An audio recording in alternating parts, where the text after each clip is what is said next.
اس رمضان کے اندر آپ نے نیکیوں کے کچھ ارادے کرنے ہیں، ان میں سے ایک نہایت چھوٹی نیکی کا آپ کے سامنے ایک ذکر کرنا ہے اور آپ سے وعدہ لینا ہے کہ میں اور آپ جب تک زندہ رہیں گے کوشش کریں گے کہ اس نیکی کو اپنا لیں، اور نیکی بڑی آسان ہے، آپ نے سنی ہوئی ہے، لیکن کئی مرتبہ ایسا ہوتا ہے کہ یاد دہانی کرانے سے اور ریپیٹ کرنے سے بندے کے دماغ میں دوبارہ بات آ جاتی ہے۔ اور وہ نیکی کیا ہے؟ نبی کریم صلی اللہ علیہ وسلم نے مسلمانوں کو یہ حکم دیا، اپنے آپ کو پاک، اپنے آپ کو صاف کرو، اپنے آپ کو طاہر کرو، اپنے آپ کو پاکیزہ کرو۔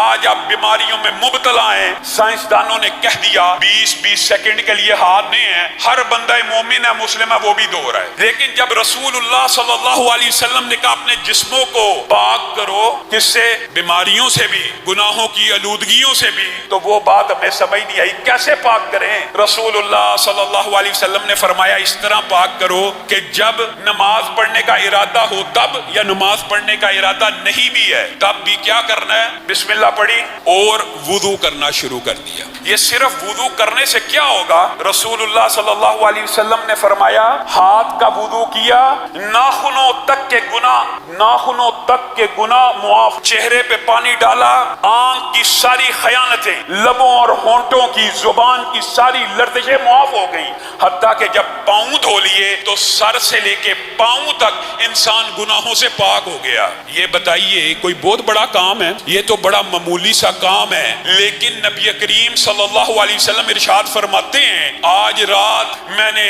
اللہ کو دیکھا اور اللہ کو رسول اللہ صلی اللہ علیہ وسلم نے خواب میں دیکھا۔ جو بندہ یہ کہتا ہے کہ جاگتی آنکھوں سے رسول اللہ صلی اللہ علیہ وسلم نے اللہ کو دیکھا، امی عائشہ فرماتی ہیں وہ بندہ جھوٹ بولتا ہے۔ رسول اللہ نے اللہ کو دیکھا خواب میں، اللہ نے پوچھا اے حبیب آپ کو علم ہے کہ کفارات کیا ہیں؟ کفارات کیا ہیں؟ رسول اللہ صلی اللہ علیہ وسلم نے جواب دیا جی اے اللہ میرے رب مجھے علم ہے کفارات کیا ہیں۔ تو اللہ نے کہا بتائیے کیا ہیں؟ تو نبی کریم صلی اللہ علیہ وسلم نے آپ کو اور مجھے جو چند باتیں بتلائی ان میں سے ایک بات یہ بھی ہے کہ اس وقت وضو کرنا جب انسان کو وضو کرنا مشکل لگ رہا ہو۔ وہ کون سا وقت ہوتا ہے؟ شدید سردی کا، جس وقت وضو مشکل ہوتا ہے۔ آج تو گرمی ہے، وضو کرنا کوئی مشکل ہے؟ یہ اتنا بڑا اجر و ثواب کا کام ہے، بیماریوں کو دور کرنے کا کام ہے، گناہوں کو دور کرنے کا کام ہے کہ آپ حیران رہ جائیں۔ رسول اللہ صلی اللہ علیہ وسلم نے ارشاد فرمایا جو بندہ سونے سے پہلے صرف وضو کر کے سوتا ہے، بتائیے یہ حدیث سنی ہے، آج آپ نے یہ وعدہ کرنا ہے اپنے آپ سے، اللہ سے، اللہ یہ اتنی بڑی بات نبی کریم کی ہم تک پہنچی ہے، آج ارادہ کرتے ہیں کبھی اس کام کو نہیں چھوڑیں گے۔ نبی کریم صلی اللہ علیہ وسلم نے ارشاد فرمایا جو بندہ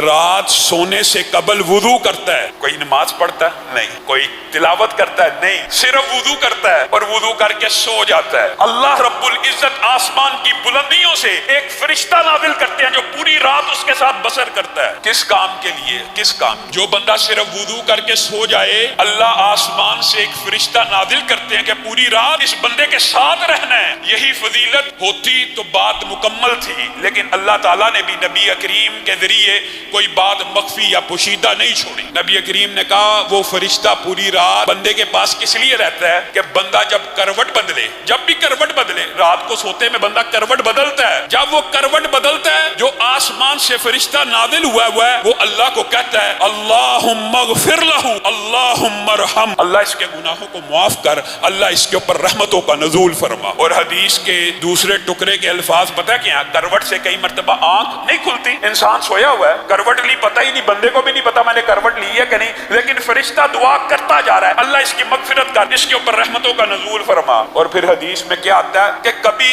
ایسا بھی ہوتا ہے کہ بندے کی آنکھ کھل جاتی ہے، سوتے میں اچانک آنکھ کھل گئی، جیسے ہی آنکھ کھلی کروٹ نہ بھی لی ہو فرشتہ دعا شروع کر دیتا ہے اللہ اس نے وضو کر کے، بتائیے رسول اللہ صلی اللہ علیہ وسلم کو، آپ کو، اب بتائیے صرف وضو کرنا اس کا اجر و ثواب کیوں ہے؟ آپ نے یہ بات نوٹ کیا کیوں ہے؟ کیونکہ میں نے اور آپ نے اس نیت سے وضو کیا ہے کہ ہمارے نبی نے حکم دیا ہے، بس کوئی لاجک نہیں، کوئی منطق نہیں، کوئی فلسفہ نہیں، جو رسول اللہ کہہ دے وہ بطور علت ہمیں علم ہو جائے تو ٹھیک ہے، پتہ چل جائے کہ اس کی حکمتیں کیا ہیں، اور حکمت حکمتیں بھی محدثین نے بیان کر دی ہیں کہ بیماریوں سے دور کرنے والا، گناہوں سے دور کرنے والا، صرف آنکھ کھلی ہے فرشتہ دعا کر رہا ہے، اسی پر بات بس ہو جاتی ہے اور بات مکمل ہے۔ لیکن نبی کریم صلی اللہ علیہ وسلم نے اس سے بھی ایک عظیم بات کی ہے۔ بندہ سویا ہوا ہے، وضو کر کے سویا ہے، آپ لوگ اکثر پوچھتے ہیں ہماری دعائیں قبول نہیں ہوتی، ہماری دعائیں فوری نہیں سنی جاتی۔ ایک آسان ترین کلیہ، ایک ہی کلیے کے اندر فرشتے کی صحبت، ساری رات فرشتہ آپ کے ساتھ رات بسر کرے گا، صرف بسر نہیں کرے گا، ساری رات جب بھی آپ ہلیں گے، کروٹ لیں گے، آپ کی مغفرت کی دعا کرے گا، جب بھی آنکھ کھلے گی آپ کی مغفرت کی دعا کرے گا۔ تین باتیں۔ اور چوتھی بات کیا ہے؟ جس وقت آنکھ کھل گئی اور انسان اپنی یہ ٹریننگ کر کے سوئے کہ وضو میں سو رہا ہوں، اگر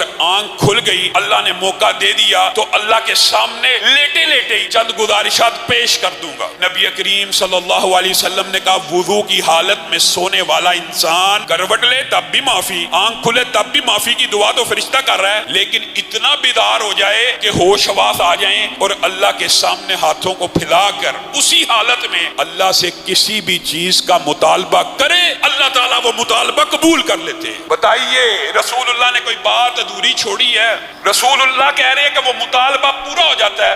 رسول اللہ سے زیادہ سچی بات کسی کی ہو سکتی ہے؟ کون ہے جو کہتا ہے میری دعا نہیں قبول ہوتی؟ آج ہی ارادہ کرے وضو کر کے سوؤں گا، 2-3-4 دن کے بعد ایسی رحمتوں کا نزول ہوگا، تیسرے چوتھے دن آپ خود اندازہ کر لیجئے، تجربہ کر لینا، آج سے ہر روز رات سونے سے قبل یا سحری کرنے کے بعد جب سونا وضو کر کے سو جائیں، اللہ کی قسم کھا کے کہتا ہوں صرف 3 یا 4 راتوں کے بعد آپ کی آنکھ کھلا کرے گی اور اللہ تعالیٰ آپ کو موقع دے گا کہ اپنے رب سے کچھ مانگ لو اور جو مانگو گے مل جائے گا، جو مانگو گے مل جائے گا۔ تیرے پیار کا تشکر بھلا پھر بھی کب ادا ہو، یہی بس میری دعا ہو کہ ہو سحر یا مساء ہو، میں سلام تجھ پہ بھیجوں، میں درود پڑھتا جاؤں، میں سلام تجھ پہ بھیجوں، میں درود پڑھتا جاؤں، سلام تجھ پہ بھیجوں،